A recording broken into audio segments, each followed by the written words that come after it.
কেমন আছো বন্ধুরা? আশা করি সবাই খুব ভালো আছো, আর আমিও খুব ভালো আছি। আজকে আমি তোমাদেরকে দেখাবো আমাদের গ্রামে কিভাবে রথ উৎসব পালন করা হয়। দেখো, এখানে প্রথমেই রথটাকে ভালো করে সাজিয়ে নেওয়া হচ্ছে।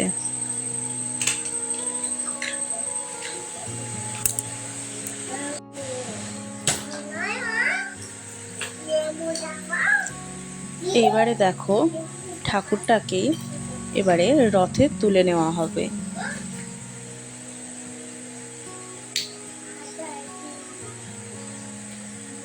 আমাদের রথে জগন্নাথের ছোট্ট একটা ছবি আর আমাদের রথে রাধা কৃষ্ণ রাখা হয়।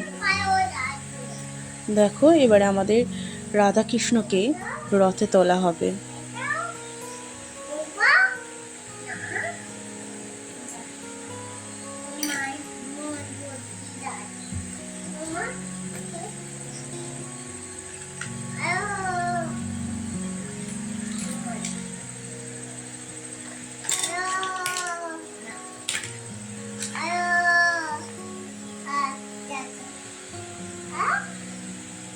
দেখো, এবারে আস্তে আস্তে রাধা কৃষ্ণকে কোলে নেবে, নিয়ে আস্তে আস্তে রথে রেখে দেবে।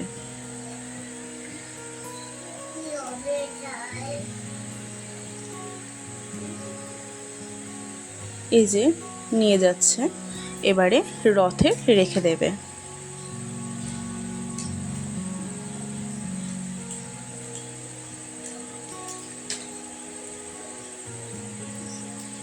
এবার রথ থেকে নামিয়ে আবারও এই সিংহাসনে করেই ঠাকুরকে নিয়ে মন্দিরে রেখে দেওয়া হবে।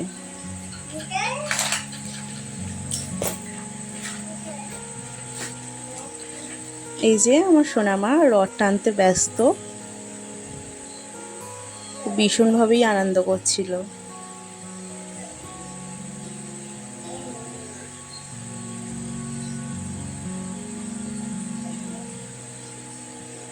ঠাকুরটা আনার সময়ও ওই সিংহাসনে করেই আনা হয়েছিল। আবার মন্দিরে নিয়ে যাওয়ার সময়ও রথ থেকে নামিয়ে, রথ টানা হয়ে গেলে রথ থেকে নামিয়ে আবার ওই সিংহাসনে করে তুলে আবার মন্দিরে রেখে দেওয়া হবে।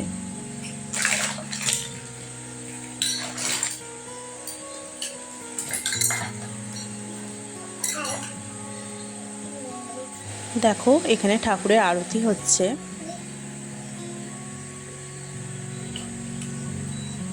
সামনে থেকে আরতিটা দেখতে না খুব সুন্দর লাগছিল।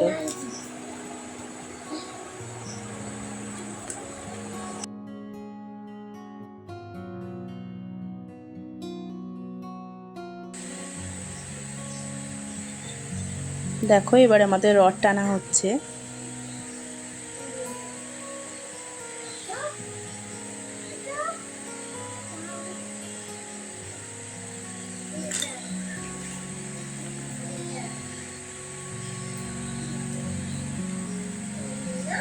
সবাই ব্যস্ত রথ টানতে।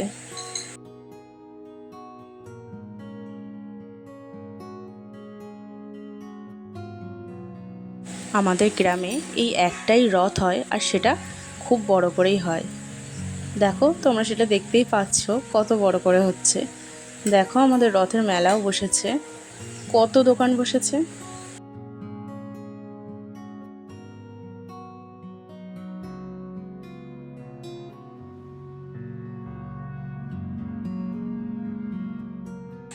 এই যে রথের স্পেশাল জিলাপি, জিলাপিটা আর আলাদা করে কিছু বলার নেই, এটা সবারই খুব প্রিয়।